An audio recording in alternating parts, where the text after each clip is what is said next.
Now, time to focus on one of the more positive aspects of sport and applaud those who uphold the proper spirit of sporting behaviour and setting an example to us all. Paul Smith's the man behind the Great Sportsmanship Programme, established to throw a light on all that's good about sport, maybe encourage youngsters as well to show some sporting behaviour. To the extent, I think he was giving a lecture today at East London University to some of their graduates their undergraduates who are looking to excel in the sporting field. I spoke to Paul earlier today to get his top 5 sporting moments for September. If you recall, during the Olympics, which was the month before, during August, both countries played each other. But there was an interview that caught my eye with the South Korean Syngmun Ryu, excuse my pronunciation. He was interviewed in September about the match, and he said, we always say hello, there's no problem, we speak the same language, and table tennis is so special that we are friends. And this came from one of the players. Like, the two countries are technically still at war with each other. But, table tennis kind of broke the barriers, the political barriers that are set up by the politicians. So that was a magical moment a little time after the Olympics when we saw that happen. So that's my number 5 one. Number 4 one is a guy I really think is great, and the world needs to see more of this fella. His name is Fahim Rahimi. Now, again, apologies about the pronunciation if I ain't got it right, but he was the only Paralympic to come from Afghanistan in the 75k category. Now, he's a taxi driver. He lost a leg with a blooming landmine.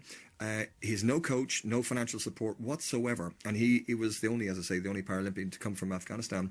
He came over and he competed, and I think he was just absolutely magnificent. So he gets my number 4 spot in the Paras. The only guy from Afghanistan, one-legged, took time from his own taxi job off, came over just for the joy of competition. Yeah, because that's sort of a factor, isn't it? Really, we talk about the funding that we have in this country for people to compete in Paralympic Games, and people. It's almost like a Darwinian sort of approach, isn't it? Really, sports that don't do so well have funding taken back. Yeah. Individuals that don't do so well, but you get stories like that of people who actually make personal commitments, massive personal commitments to compete. Huge, yeah. He gave up his taxi job for pretty much a month, where he walks about a mile up a hill to his house from his. It takes him an hour to get from his cab where he parks it to his house, and then he tries to do a bit of training, and the facilities aren't great there, etc., etc. So he, for me, is a true Olympian. Number 3 was the Aussie sports minister, who lost her bet with the UK sports minister. Yeah, and the bet was whoever won the more medals, or whoever got less medals, would wear the opposition team kit. So in fairness to the Australian sports minister, Kate Lundy, after the Olympics, she wore the Team GB kit and rode out at Eton Dorney with a great big smile on her face. So she lost, but she still smiled. Number 2, surprisingly, the Ryder Cup really caught my eye, and there were so many amazing moments. But there was a quote from the European captain, Jose Maria Olazabal. He said this: "All men die, but not all live." Now, this is kind of profound stuff in the world of sport, but all men die, but not all live. And he followed it up when he's talking to his team. He said that you made me feel alive again this week. And he was referring to his great friend for whom he's still grieving, the great Seve Ballesteros. Ballesteros was not just his friend, but his mentor, his inspirer, the guy who brought the Ryder Cup, grew the Ryder Cup into a European event, did so much and played with a smile on his face. So he's been grieving him, really, ever since he died last year, and it's found very emotional interviews, very, very emotional interviews. But it was lovely hearing those kind of words, and then you see the kind of things that went on. And remember, the Ryder Cup was played without money. The world's best play for pride of the country and the United as a team, and these players get more nervous than when they're playing professionally. And there was, within that, there were some just fantastic moments. The American captain Davis Love was fantastic when he said to Captain Olazabal and the 12 men on your team, my heartfelt congratulations, well done. And he continued and said, I congratulate them all, including Seve.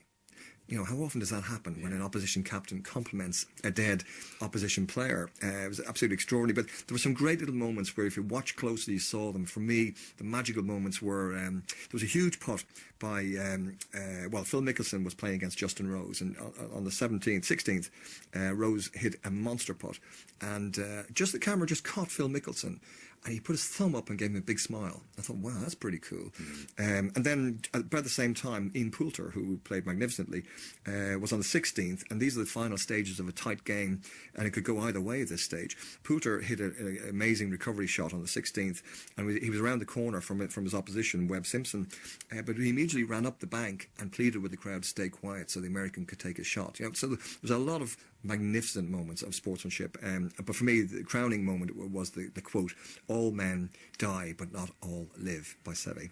So that's my second from the top five. And in first place is the magnificent moments amidst the sadness and the bereavement when Everton fans united with the Liverpool fans. So, Everton celebrated the justice with Liverpool for the 96 Liverpool fans that died at the not the Highsell Stadium, the Hillsborough, thank you. Yeah. The ball boys wore tracksuits with 96 on their back. These are Everton ball boys wearing tracksuits with the number 96 on the back. The mascots, two of them, one wore 9, one wore 6, one was in blue, one was in red. The 96 faces montage on the big screen, a minute's applause, messages from the manager, and the Everton chairman hosting the Liverpool Football Club Justice campaigners.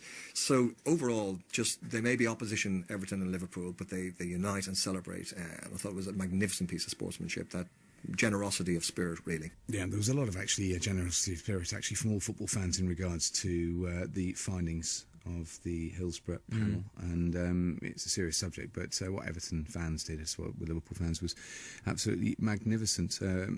It's coming up to 8 o'clock on BBC London 94.9. We're going to get padded up for the next hour.